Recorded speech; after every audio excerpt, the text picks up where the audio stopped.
제가 지난 시간 2시간에 걸쳐서 그 부모의 연약함으로 인해서 여러분이 들으셨던 그 가족 시스템 안에서 생겼던 증상, 열매들에 관해서 말씀드렸죠. 네. 수동적인 열매, 공격적인 열매, 조종하고 통제하는 열매.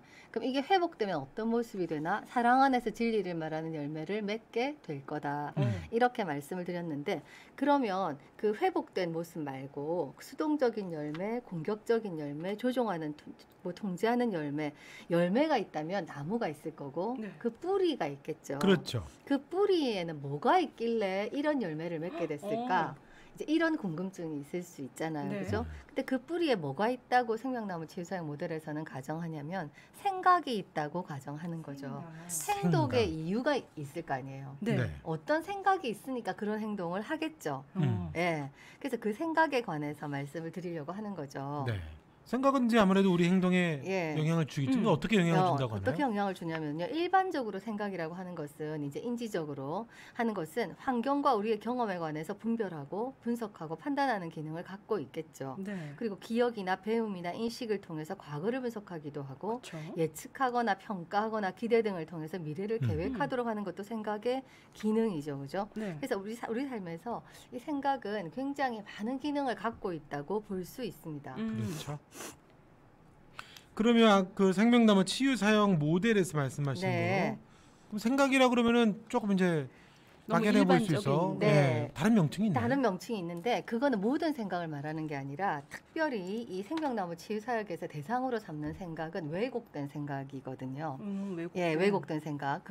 그래서 생명나무 치유사역 모델에서는 이 마음에 상처받을 때 침겨진 믿음 체계로서의 생각, 특별히 왜곡된 생각이죠. 네. 네. 거기에 대해서 부르는 이름이 뭐냐면 육체의 생각이다 이렇게 불러요. 오. 영과 구분된 의미로 쓰는 것이죠. 아, 육체의 생각. 예.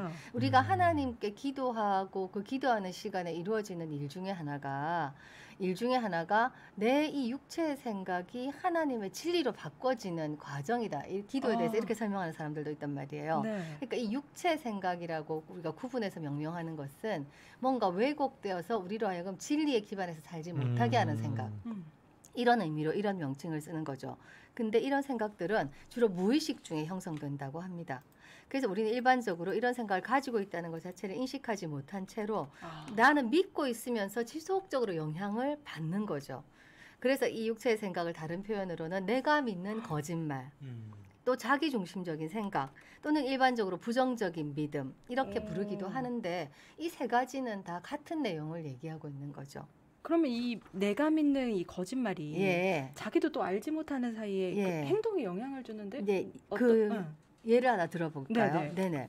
자, 우리가 사람들을 잘 관찰해 보시면은요, 상대방의 의견에 반대되는 의견을 가지고 있을 때 그것이 중요한 문제가 아니라 사소한 문제일 때도 그걸 드러내놓고 말하는 것 자체를 어려워하는 분들을 만난 적이 있을 겁니다. 이게 아닌데도 예. 오. 상대방이 권위자도 아니고 그 그룹의 다른 사람들은 그냥 부드럽고 편안하게 느끼는데 맞아요. 그 사람만 유독 의견이 다르면 입 밖으로 그거 꺼내는 것 자체를 굉장히 부담스러워하시는 분들을 만날 수 네. 있어요.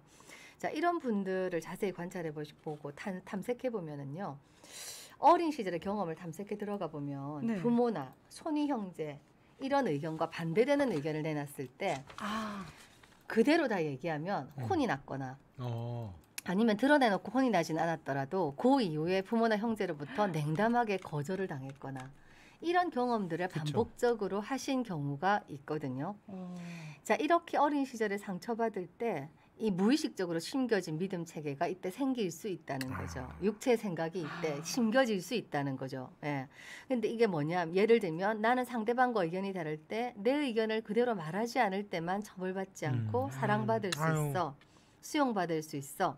이런 인식이 마음속에 자리 잡았다고 할 수 있어요. 네. 그래서 이런 분들 관찰해 보시면 다 둘러보고 자기가 정말 얘기해도 안전할 때 얘기를 하거나 안 그러면 절대 끝까지 자기 얘기를 하지 않거나 안 하죠. 이렇거든요. 그래도 내가 믿는 거짓말이라. 예, 내가 믿는 거짓말이 있는 거죠. 이분이 믿는 거짓말이 있는 거죠. 이게 네. 그러니까 어렸을 때 이제 혼나지 않기 위해서 예, 사랑받으려고. 네. 그러니까 사람은 사랑받아야 살 수 있는 존재고 네. 사람은 유효할 때 그 행동을 반복하거든요. 그러니까 상처를 받았을 때 생겨진 어떤 잘못된 믿음 체계가 자기도 모르는 사이에 비슷한 상황이 놓이게 되면 그 행동에 영향을 준다는 거군요. 그렇죠. 맞습니다. 그래서 이런 인식은 그 사람의 주관적 인식일 뿐 객관적 사실이 아니잖아요. 네. 그래서 내가 믿는 거짓말이라고 아. 부르는 거죠.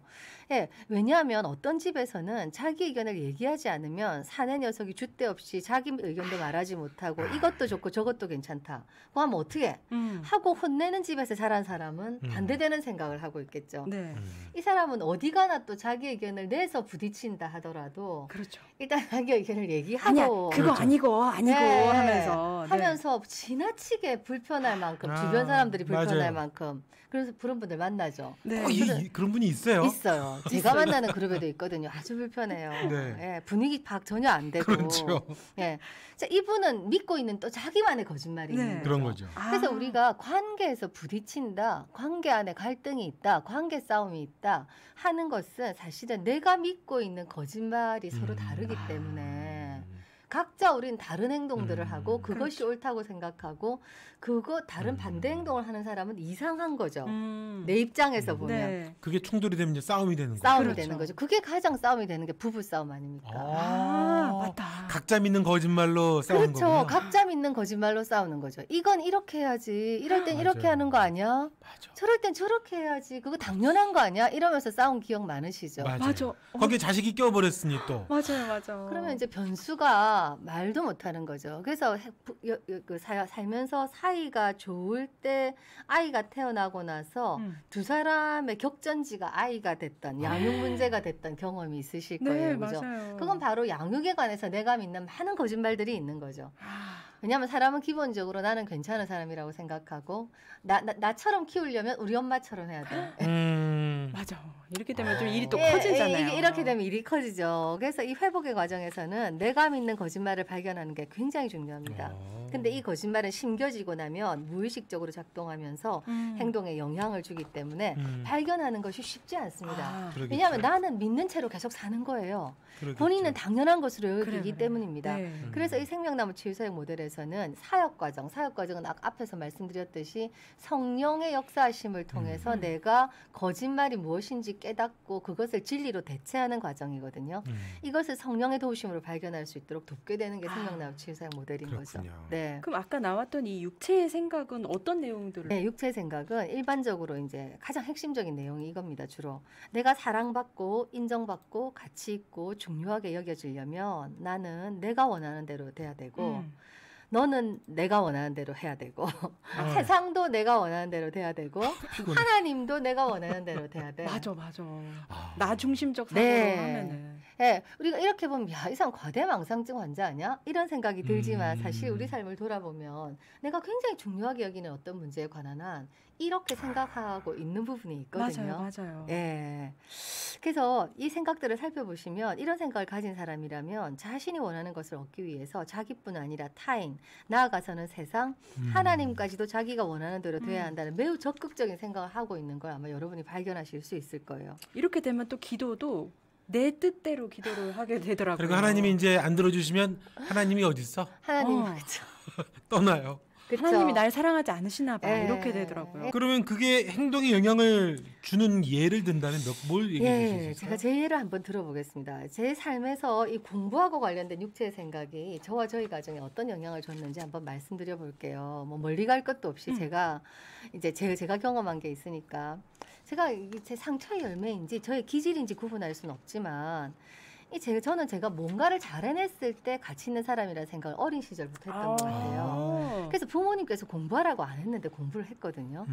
근데 공부를 쭉 열심히 해보니 공부하는 건 힘들죠. 근데 공부를 잘하니까 집에서도 학교에서도 그만한 벼슬이 없는 거예요. 그래요, 맞아, 맞아. 모든 게 다 용서가 돼요.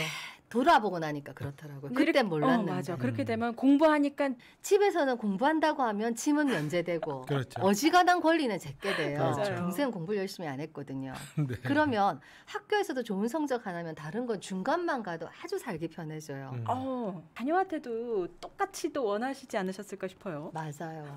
그러니까 저는 제 아이가 공부를 잘하면 가치 있는 사람이 될 거라고 생각했고 가치 있는 사람이 돼야 행복할 거라고 생각했겠죠. 그럼 그것도 간사님이 믿는 거짓말인 거군요. 그렇죠. 그거는 제가 굉장히 오랫동안 믿고 있던 매우 핵심적인 거짓말이었던 거죠.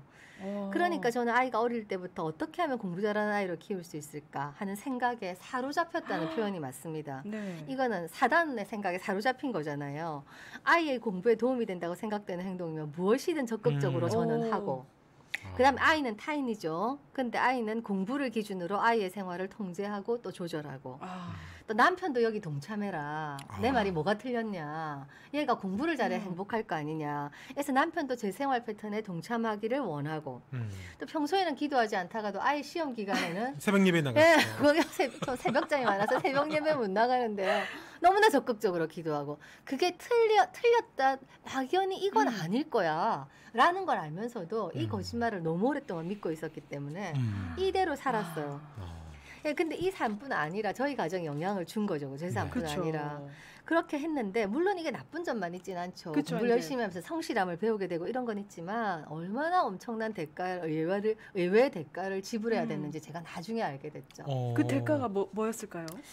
그 대가가 뭐였냐면은요. 제 나름대로는 균형을 잃어버리지 않으려고 애를 썼지만 네. 제가 집에서 엄마 역할과 선생님 역할을 같이 했잖아요. 이중관계 우리가 빠지지 말라 이렇게 얘기하잖아요. 네네. 이중관계 빠지지 말라고 하는 대표적인 예가 뭐냐면 상담사하고 만나서 밥 먹지 말라 이렇게 얘기하거든요. 네. 그래서 상담사들은 그 내담자와 이중관계 빠지지 않기 위해서 굉장히 애씁니다. 차 한 잔도 같이 하지 않거든요. 왜냐하면 상담실에서 경험하는 건 굉장히 비현실적인 존재예요. 네. 자기를 일방적으로 지지해주고 어릴 때 그 박탈된 엄마라는 대상을 네. 새로 경험하게 해주는 대상이 상담자인데, 그걸 밖에서 만나면 이 사람은 자기 존재로 반응해야지 계속 상담자 역할을 할 수가 없잖아요. 그렇죠. 네. 그렇게 할 수가 없어요. 이제 그렇게 해버리면 상담 관계가 깨지는 거거든요. 네. 그래서 우리가 이중관계에 빠지지 말라고 하는데 아이가 저하고 이중관계에 빠졌죠. 엄마이기도 하고 선생님이기도 하고. 그러니까 아이가 공부를 잘했으면 하는 마음에 받아쓰기부터 수행평가, 방학과제, 과외 숙제까지 제가 다 챙겼거든요. 네. 숙제 수첩을 보고 숙제를 다 챙기고 이러니까 아이가 집에 오면 저는 아이와 정서적으로 교감하고 아이와 공감하고 눈 맞추고 아이와 친밀감을 느끼고 이런 거보다는 제 포커스는 어디에 있었냐면 공부. 그러니까 얘가 빨리 오늘 해야 될 과제를 빨리 해내야 되고 내일 학교 가서 과외 가서 해야 될 과제를 오늘 빨리 자기 전에 시간 안에 해내야 되고 간식 먹고 뭐 잠깐 쉰 다음에는 그거 해야 돼. 이렇게 되는 시간을 보냈는데 지금 생각해 보니까 아이는 학교에서보다 집에 와서 더 긴장했겠더라고요. 더 스트레스 받겠네요. 왜냐하면 학교에서는 선생님 한 분에 애가 30명이잖아요. 그렇죠. 집에서는 1대1이에요? 동생도 없어요. 어디 피할 데도 없어요. 동생 공부 봐줄 때 어디 잠시 한눈 팔 수도 없는. 그러니까 제가 나중에 이걸 알고 나서 너무 미안한 거예요. 예. 사실 집이 정서적으로 봤을 때는 가장 편안해야 풀어지고 되는데. 그런 공간이어야 되는데. 그래 그런 공간이었어야 되는데 아이한테 지금도 가장 미안한 부분인데 이걸 제가 깨달은 후에 지금까지 제 에너지의 많은 부분은 아이와의 관계를 회복하는데 사실은 드리고 있다고 해도 과언이 아닙니다. 네. 그래서 아이가 집에 있을 때는 최대한 편안한 곳으로 만들려고 애쓰고 아이의 정서적인 편안함, 아이와의 교감, 아이와의 친밀감, 아이가 집을 편안한 공간으로 느끼는 것.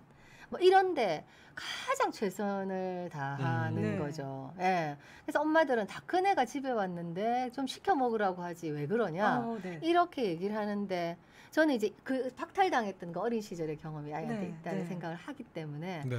아이한테 맛있는 거 해주고 수다 떨 수 있는 시간에 수다 떨려고 옆에 뭐 있으면서 수다 떨 기회들을 새로 갖고 뭐 이렇게 하는데 굉장히 많은 에너지를 들이죠. 예. 아직까지 AS 중입니다. 아 그렇군요. 예, 25살인데 AS 하거든요.